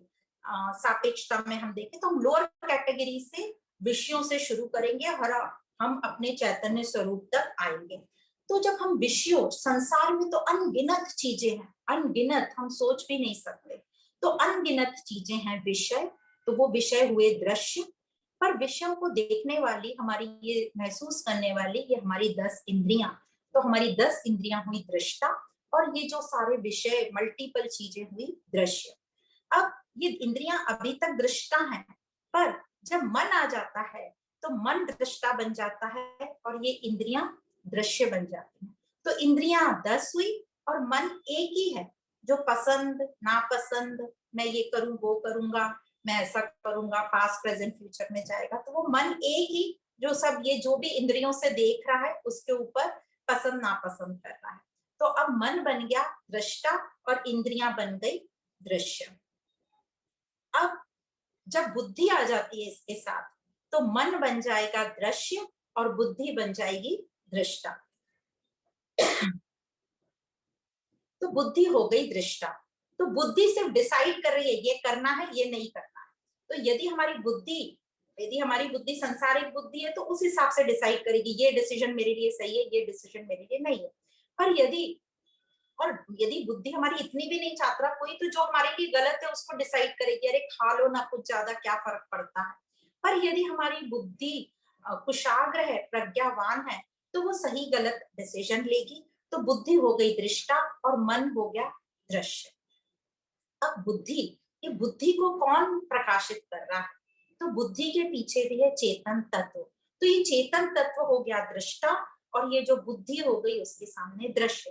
तो जो बुद्धि है जो कह रही थी मैं करता मैं भोगता, पर उसके पीछे हो गया वो चेतन तत्व जिसको इन सब से पूरे दृश्य से कोई फर्क नहीं पड़ता। फिर से आ जाओ इंद्रियों पर।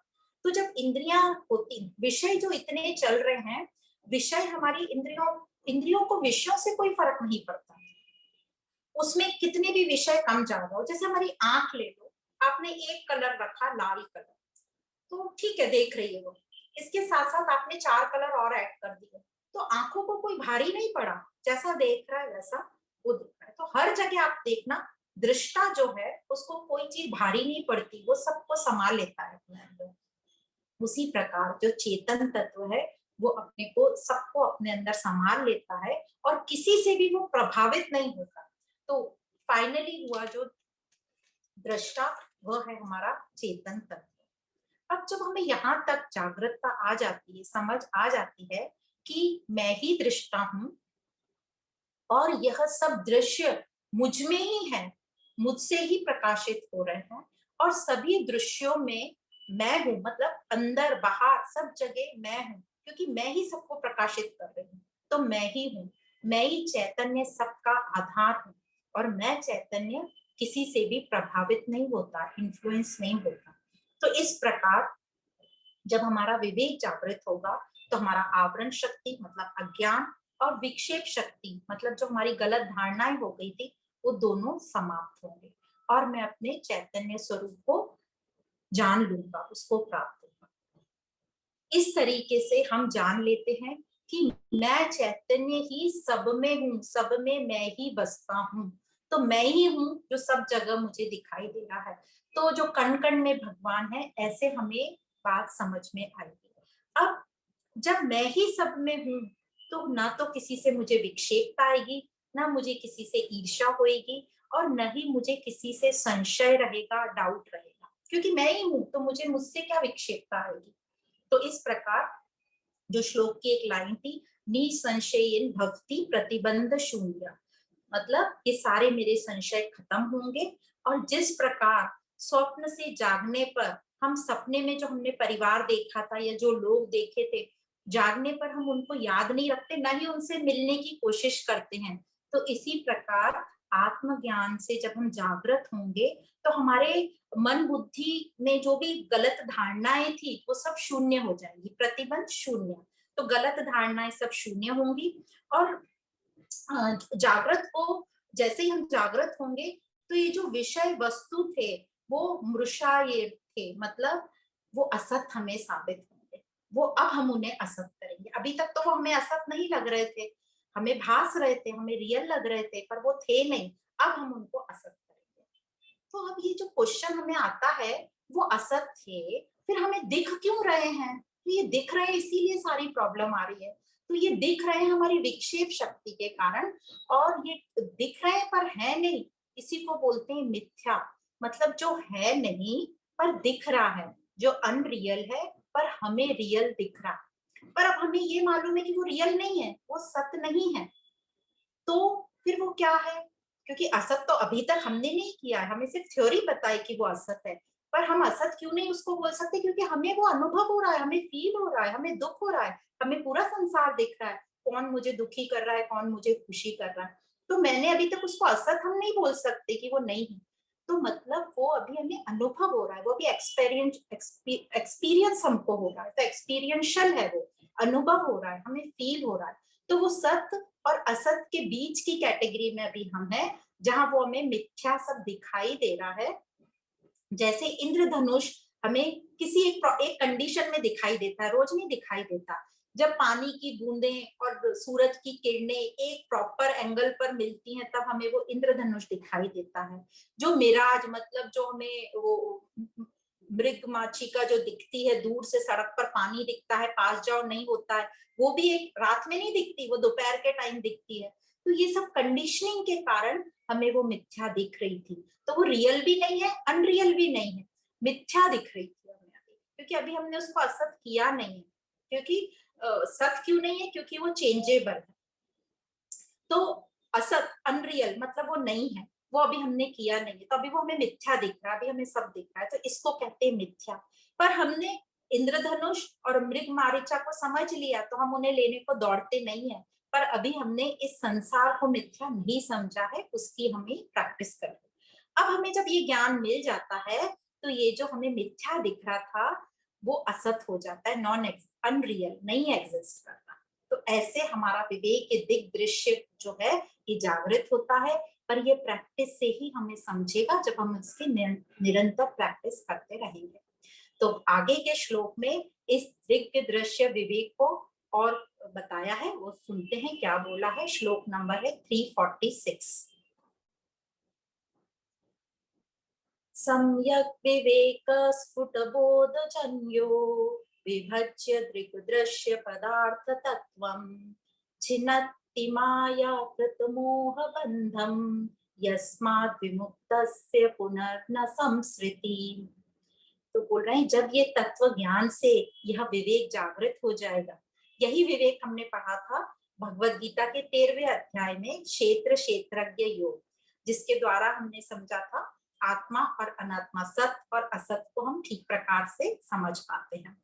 तो ये जो दृग दृश्य विवेक से हम जब ठीक प्रकार से चिंतन करेंगे, मनन करेंगे, तो हम हमारे जीवन में उसका अनुभव होगा कि ये सत क्या है और असत क्या है। तो जो दिग दृश्य विवेक, जैसे बताया वेदांतिक स्टडी में इसका यूज होता है, और दिग दृश्य विवेक का मतलब सिर्फ आंखों से नहीं हो रहा है, इसमें सारी इंद्रियां कवर हो गई। जैसे आंखों का तो हो गया आंख देखने वाली और ये पूरा दृश्य, तो दूसरी इंद्रियां भी इसमें कवर हो गई, जैसे सुनने वाला और जो सुना गया है, देखने वाला और जो देखा गया है, सूंघने वाला और जो सूंघा गया है, जानने वाला और जो जाना गया है। तो इसमें सारा सब कुछ कवर हो गया। तो जिसको इसका ठीक तरीके से ज्ञान हो गया, जो इस दृग दृश्य विवेक के संबंध को, दिग और दृश्य को ठीक से समझ गया, संबंध को, उनका रिलेशन क्या है, वे सत तत्व को ठीक से समझ लेते हैं। तो वे समझ लेते हैं कि मूल तत्व जो है वो दृक में भी वही है, दृश्य में भी वही है। मूल तत्व हर जगह है। मूल तत्व जो है ये दोनों को प्रकाशित करता है, दिक को भी, दृक को भी और दृश्य को भी, मतलब दृष्टा को भी और दृश्य को भी, दोनों का आधार है, सबका मूल है, सबका सबस्ट्रेटम है। तो यह सब दृक और दृश्य, मतलब दृष्टा और दृश्य, ये सब उसी चैतन्य की अलग अलग अभिव्यक्तियां हैं। तो जैसे हमने भगवत गीता में पढ़ा था, क्षेत्र क्षेत्रज्ञ, क्षर अक्षर, दोनों से जो ऊपर पुरुष उत्तम है, पुरुषोत्तम, वह है सत, परम सत, जो हम सबको प्रकाशित कर रहा है और हम सब उसकी अभिव्यक्तियां हैं। तो जैसे कि यह सत हमको जैसे ही समझ आती है, हमारा जो अज्ञान है वो समाप्त होता है। अज्ञान समाप्त हुआ तो वासनाएं समाप्त हो गई, वासनाएं समाप्त हो गई तो ये सब से जो वासनाएं और अज्ञान से जितने भी हमारे जो भी चीजें इनसे जन्मी थी, गलत धारणाएं, बंधन, ध्येय, आसक्ति, ये सब हमारी समाप्त होंगी, हमारा मोह समाप्त होगा। और अब जो ऐसे महात्मा हैं फिर से संसार में जन्म नहीं लेते। तो क्यों नहीं आते वो संसार में? तो वो आगे के श्लोक में बताया है कि वो संसार में क्यों नहीं आते।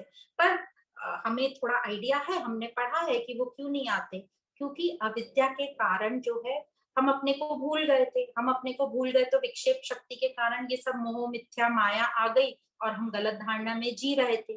पर ज्ञान से ये अविद्या का नाश हुआ और माया की निवृत्ति हुई। पर हम देखते हैं आगे के श्लोक में उन्होंने क्या कहा है, 347 नंबर। परावरेकत्वविवेकवह्निः देहत्यविद्याघ्नं हैशेषम् किं स्यात् पुनः संसरणस्य बीजम् अद्वैत भावं समुपेयुषोऽस्य। तो यहाँ बीज वर्ड आ गया, तो पढ़ते हैं क्या बताते हैं वो। तो ये बोल रहे हैं एकत्व का ज्ञान, मतलब जिसको इस एकत्व का ज्ञान हो गया, एकत्व का ज्ञान मतलब ब्रह्म और आत्मा का ज्ञान हो गया, तो यह ज्ञान जो है ये अग्नि का काम करेगा हमारी अविद्या को भस्म करने में। तो ये ज्ञान अग्नि का काम करेगा, हमारे अज्ञान को भस्म कर देगा। और जब ये भस्म हो जाएगा, मतलब पूरा जल जाएगा, तो किसी भी चीज को जला दो तो वो फिर से उगती नहीं है, कोई बीज को जला दो तो वो उगेगा नहीं। तो बोल रहे हैं ये अज्ञान का मतलब बीज का ही नाश हो गया। तो जब बीज का ही नाश हो जाएगा, तो जब कॉज ही नहीं रहेगा, कारण ही नहीं रहेगा, तो कार्य भी नहीं होगा, कॉज एंड इफेक्ट दोनों खत्म हो जाएंगे।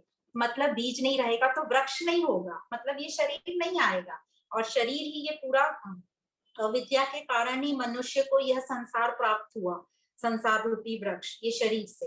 तो इसलिए वो बीज ही नाश हो जाएगा, इसलिए उसका शरीर फिर से इस संसार में नहीं आएगा। फिर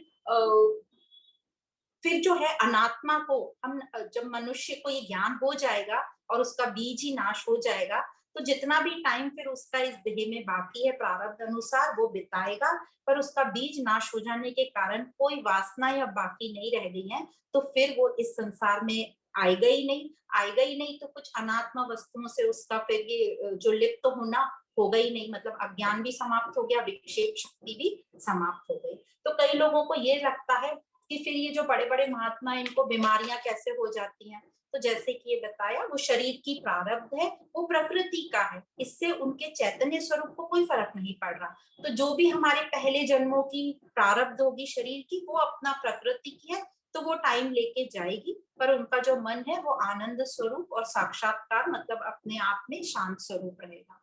तो इसी श्लोक के कंटिन्यूएशन में ये अब आखिरी श्लोक आता है, जिसमें बताते हैं कि कैसे ये निवृत्ति होती है, ज्ञान मतलब आत्मज्ञान इसको क्या करेगा, कैसे इसको निवृत्त करेगा। तो श्लोक नंबर है 348। आवरणस्य निवृत्तिर्भवति हि सम्यक् पदार्थ दर्शनतः मिथ्या ज्ञान विनाशस्तत्वद विक्षेप जनित दुख निवृत्ति। तो बोल रहे इस तमोगुनी आवरण शक्ति का नाश होगा आत्मज्ञान से, और ज्ञान से आवरण जब हट जाएगा, जो कवरिंग हट जाएगी, तब सत स्वरूप का अनुभव होगा, जिसको बोला है सम्यक पदार्थ दर्शन। सम्यक बिल्कुल हमें साफ साफ उसका दर्शन होगा, और एक बार आवरण हट गया, सत का अनुभव हो गया, तो जो विक्षेप शक्ति द्वारा हमें मिथ्या ज्ञान हुआ था, जिसके चलते हम सब इतने दुखी परेशान विक्षेपित हो रहे थे, वह सब समाप्त हो जाएगा। तो ये बहुत अच्छा हमको एक एग्जाम्पल याद आता है, हम सब कैसे जब हमारे बच्चे छोटे होते हैं और स्टेज पे कुछ कार्यक्रम करते हैं फैंसी ड्रेस वगैरह का, तो हम सब ने देखा है कि सब बच्चे एक जैसे ही लगते हैं स्टेज पे, हम अपने बच्चे को पहचान ही नहीं पाते, पर हम पूरी कोशिश करते ध्यान करने को कि मेरा बच्चा कौन सा होगा, और हम हर बच्चे को देखते हैं और बोलते हैं नहीं नहीं नहीं ये मेरा नहीं हो सकता, इसकी तो आंखें बहुत छोटी छोटी हैं, मेरे बेटे की तो आंखें बड़ी बड़ी हैं। फिर किसी को देखेंगे नहीं नहीं नहीं ये नहीं हो सकता, ये तो बहुत सफेद है, मेरा बच्चा तो श्याम वर्ण है, बहुत सुंदर है। और इस प्रकार हम हर बच्चे को नकार देंगे, ये तो मोटा दिख रहा है, मेरा बच्चा तो बहुत पतला है। इस प्रकार हमें समझ में ही नहीं आता कि मेरा बच्चा कौन है, और हम हर दूसरे बच्चे को अपना समझते रहते हैं, मतलब जो हमारा नहीं है उसको हम अपना समझते रहते हैं, और हम आखिरी तक समझ ही नहीं पाते कि हमारा बच्चा कौन है। कब समझ में आता है, जब वो पूरा कार्यक्रम हो जाता है और बच्चा दौड़ के जब हमारे पास आता है, तब हमें समझ में आता है कि ये हमारा बच्चा है। पर फिर हमको लगता है कि अरे तुम्हारी आंखें इतनी मेकअप में छोटी छोटी क्यों बनाई हैं, तुम्हें इतना काला रंग क्यों पोता है, तुम्हें ऐसा ड्रेस क्यों पहनाया है। तो बच्चा बोलता है कि अरे मम्मी वो तो रोल की डिमांड थी, इसलिए हमें ऐसा किया, कैरेक्टर को ऐसा बताना था। तो उसी प्रकार हमको भी समझना है कि बाहर हम जो भी कुछ देखते हैं वो सबके कैरेक्टर की डिमांड है, पर असली में तो वो सब मैं ही हूँ, हमारा ही है सब कुछ। तो इस प्रकार यह सब कब होगा, जब हम महावाक्यों का ठीक प्रकार से श्रवण करके उनको समझेंगे, तब हमारा ये आवरण समाप्त होगा, गलत धारणाएं जो अज्ञान से हुई थी वो समाप्त होंगी, तो कुछ विक्षेप नहीं रहेगा, और कोई विक्षेप नहीं रहेगा तो सब चीज स्वीकार है। कैसे, मैं कैसी भी हूँ, काली हूँ, गोरी हूँ, मोटी हूँ, नाटी हूँ, पतली हूँ, कैसी भी हूँ, स्वस्थ हूँ, अस्वस्थ हूँ, सुखी हूँ, दुखी हूँ, अमीर हूँ, गरीब हूँ, सब मुझे स्वीकार होगा। तो इन सब का अनुभव इस प्रकार होगा कि मैं सबको स्वीकार कर लूंगी, हमें किसी से कोई शिकायत नहीं होगी, हमें ये सब दिखेगा, अनुभव होगा, कोई चीज खत्म नहीं होगी, बात सब होगा हमें फील, पर हम एक दुखी परेशान विक्षेपित व्यक्तित्व का निर्माण नहीं होने देंगे। शिकायत नहीं होगी, हम आनंद में रहेंगे और अपने इस अखंड आनंद स्वरूप को, शांति स्वरूप को हमेशा हम इसी में रहना प्रेफर करेंगे। तो यही है आध्यात्मिक यात्रा, इसी की हमें प्रैक्टिस करनी है। क्या प्रैक्टिस करनी है? जहां है हमें यही ध्यान रखना है कि हमें अपने होनेपन में, अपने चैतन्य तत्वों पर ध्यान रखना है। कैसे रखेंगे? सब ठीक है, ऑल इज ओके, कोई बात नहीं, सब जो हो रहा है वो भी अच्छा है, जो होगा वो भी अच्छा है। तो इस प्रकार ये कुछ सेंटेंसेस से हमें याद रखना है, हमेशा प्रेजेंस में रहना है, अपने होनेपन में रहना है। तो देखना सुनना तो सब दिखेगा, उसको तो हम खत्म नहीं कर सकते, पर हम एक चीज को खत्म कर सकते हैं जो मेरे कंट्रोल में, और वो है मेरे शब्द। तो अपनी वाणी पर हमको बहुत काम करना है, बोलना हमको कम करना है, 1000 बार सोचकर बोलना है कि ये जरूरी है क्या। तो इस प्रकार यहाँ पर जो आज का था कि हमारी उन्नति कैसे होगी, समाधि बताया, ध्यान योग बताया, इसी को बोलते हैं अपने को अपने स्वरूप से जोड़ना। यही है आत्मा का परमात्मा से मिलन, और यही योग है। तो आज जो विश्व योग दिवस है उसके ऊपर ही ये बिल्कुल फिट बैठता है, यही योग है। और इस विश्व योग दिवस पर आप सभी को बहुत बहुत बधाई। तो शरीर की एक्सरसाइज तो हम सब ने बहुत करी ली होगी आज दिन भर से, और हम करते ही रहते हैं, पर हमें मन की एक्सरसाइज पे काम करना है। तो हम 1 मिनट की मन की एक्सरसाइज करते हैं। हम 3 बार ओम बोलेंगे और देखते हैं कितना होता है हमसे। सब अपनी अपनी जगह पर ही लंबा श्वास अंदर लेंगे और श्वास को छोड़ते टाइम हम ओम का उच्चारण करेंगे। श्वास अंदर लीजिए, कोई भी मुद्रा में बैठिए, कंफर्टेबल होना चाहिए, आप जहां बैठे वहीं कंफर्टेबल हो जाइए। लंबा श्वास अंदर खींचिए,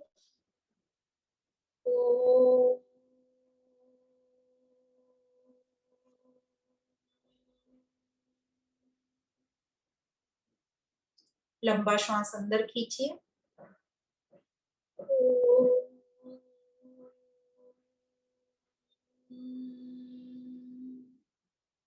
लंबा श्वास अंदर खींचिए,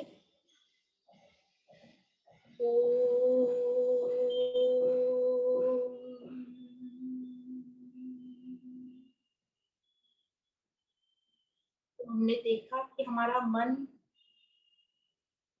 एकदम शांत स्वरूप होगा, और इस अंदर की शांति को हम एडमायर करेंगे। कि जो बाहर हमारी प्रकृति में जो भी कुछ चल रहा है, शांति अशांति, उन सब को स्वीकार करेंगे। किसी से भी शिकायत नहीं होगी, क्योंकि अभी हमारा मन एकदम शांत है। फिर हम दृष्टा बनकर याद रखेंगे कि मैं आनंद स्वरूप हूँ, मैं शांत स्वरूप हूँ। फिर हम खुद के साक्षी बनेंगे। खुद के साक्षी जब हम बनेंगे, क्योंकि अभी हमारा मन एकदम शांत है, तो हम जब खुद के साक्षी बनेंगे तो अपनी गलतियों को यहाँ देखेंगे कि क्या क्या गलती की मुझे सुधार करनी है। तो जो हमारे मन में क्वेश्चन आते हैं कि लोग मुझे दुखी करते हैं, तो इसका हम आंसर देंगे अपने आप से कि मैं आनंद स्वरूप हूँ, मुझे कोई दुखी नहीं कर सकता। फिर कोई भी कार्य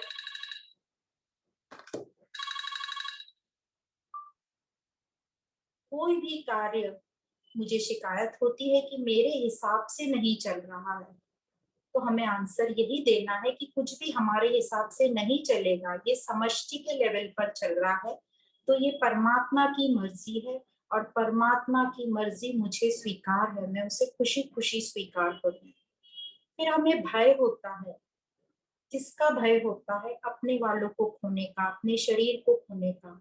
तो याद रखेंगे कि ये शरीर तो हमें मिला ही है जाने के लिए, सिर्फ कुछ टाइम हमारे साथ है, तो उसमें रहते रहते हम अपने मन को चेंज कर लें। तो इस प्रकार हम याद रखेंगे, जो हो रहा है सब ठीक है, जो हुआ है वह भी ठीक है, जो होने वाला है वह भी ठीक है, जो भी परिस्थितियां आ रही हैं वह मुझे चांस दिया जा रहा है मुझे अपने आप से पहचानने का। और क्या पहचानेंगे हम अपने आप को? कि मैं वह आनंद शांत स्वरूप हूँ। तो कैसे हम इसको अपने आनंद स्वरूप को समझेंगे?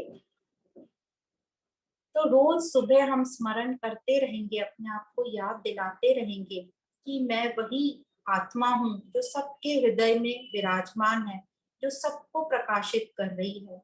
वही सच्चित आनंद और तुर्यम परम पद मैं हूँ, जो नित्य है, ज्ञान स्वरूप है। इस प्रकार हम अपने को बार बार याद दिलाएंगे कि हम वो आनंद स्वरूप हैं।